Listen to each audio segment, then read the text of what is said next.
कानून फितरत, कानून तिब, कानून मुफरद आज़ा, तिब्बे साबिर, तिब्बे यूनानी और हकीकी तिब को जानने के लिए हमारे चैनल को सब्सक्राइब करें, बेल आइकन घंटी के निशान को प्रेस करें ताकि आपको तिब और सेहत के बारे में हमारे आने वाली मुफीद वीडियोस का नोटिफिकेशन मिलता रहे और आप हमारी वीडियोस से मुस्तफीद होते रहें। वीडियो पसंद आती है तो उसको लाइक करें और आगे अपने दोस्तों के साथ इसको शेयर भी करते रहें। अल्हम्दुलिल्लाह वस्सलातु वस्सलामु अला रसूलिल्लाहिल करीम, अम्मा बाद, फ़अऊज़ु बिल्लाहि मिनश शैतानिर रजीम, बिस्मिल्लाहिर रहमानिर रहीम। मोहतरम भाइयों और बहनों, अस्सलामु अलैकुम रहमतुल्लाहि व बरकातुहू।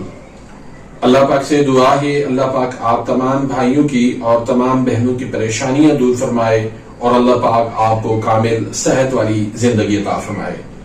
नाज़रीन, आज हम एक नए टॉपिक के साथ, एक नई वीडियो के साथ, एक नए नुस्खे के साथ हाजिर खिदमत हैं।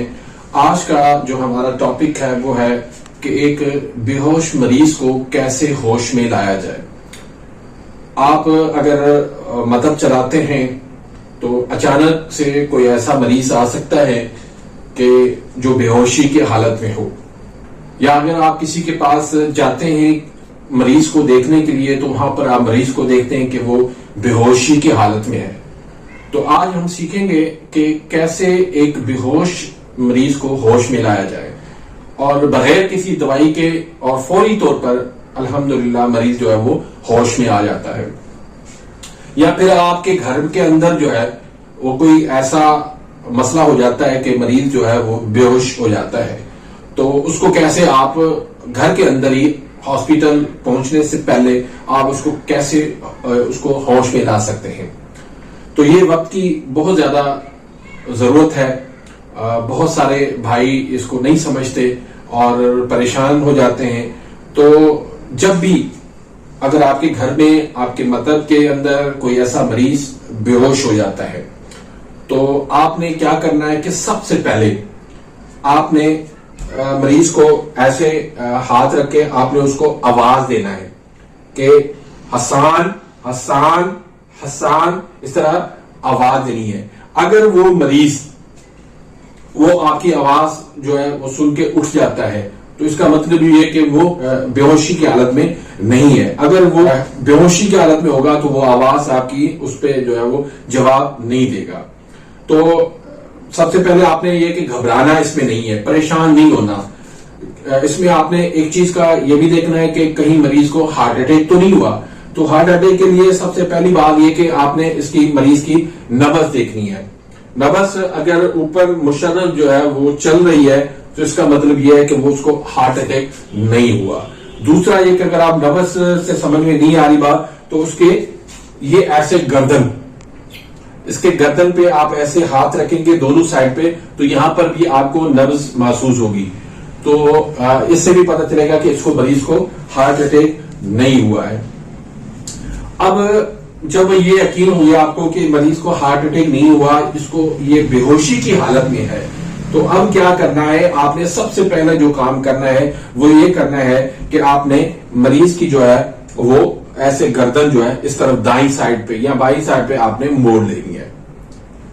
ये एक काम आपने करना है, ठीक है। इसमें सारे काम में सबसे पहली बात ये कि आपने बिल्कुल भी घबराना नहीं है, परेशान नहीं होना।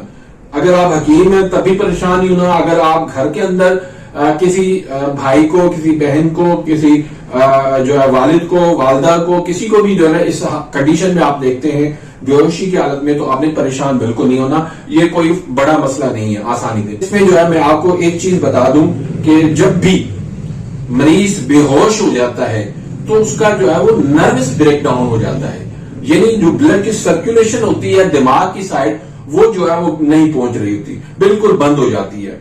तो हमने क्या करना है कि ब्लड की सर्कुलेशन जो है वो दिमाग की तरफ करनी है। उसके लिए क्या करना होगा कि आपने मरीज की जो है ये सिर्फ दोनों टांगे जो है ये आपने इतना यहां तक आपने उठा देनी है। बस आप 5 से 7 मिनट आप ऐसे उठा के रखेंगे तो अल्लाह के फजल करम से मरीज जो है वो फौरन जो है वो होश में आ जाएगा।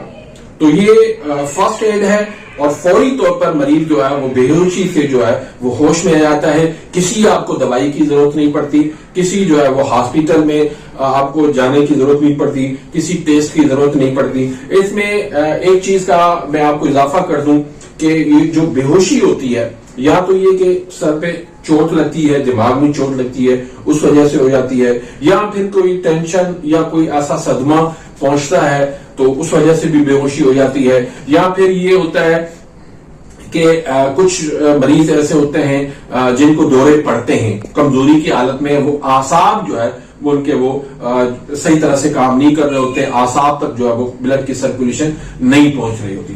تو اس طریقے سے آپ الحمدللہ بے ہوش ہونے والے مریض کا آسانی سے گھر بیٹھے علاج کر سکتے ہیں. تو امید کرتا ہوں کہ یہ ویڈیو آپ کو پسند آئی ہوگی. اگر پسند آئی ہے تو ویڈیو کو لائک کرنا مت بھولیے گا, آگے شیئر کرنا مت بھولیے گا, تاکہ اس کو زیادہ سے زیادہ شیئر کریں گے تو آپ کا بھی اس میں صدقہ جاریہ بن جائے گا, اور بہت سارے لوگ جو ہے اس ویڈیو سے فائدہ بھی اٹھا سکیں گے. اپنی دعاؤں میں یاد رکھیے گا. ملتے ہیں انشاءاللہ نیکسٹ ویڈیو میں, تب تک کے لیے اجازت, اللہ حافظ.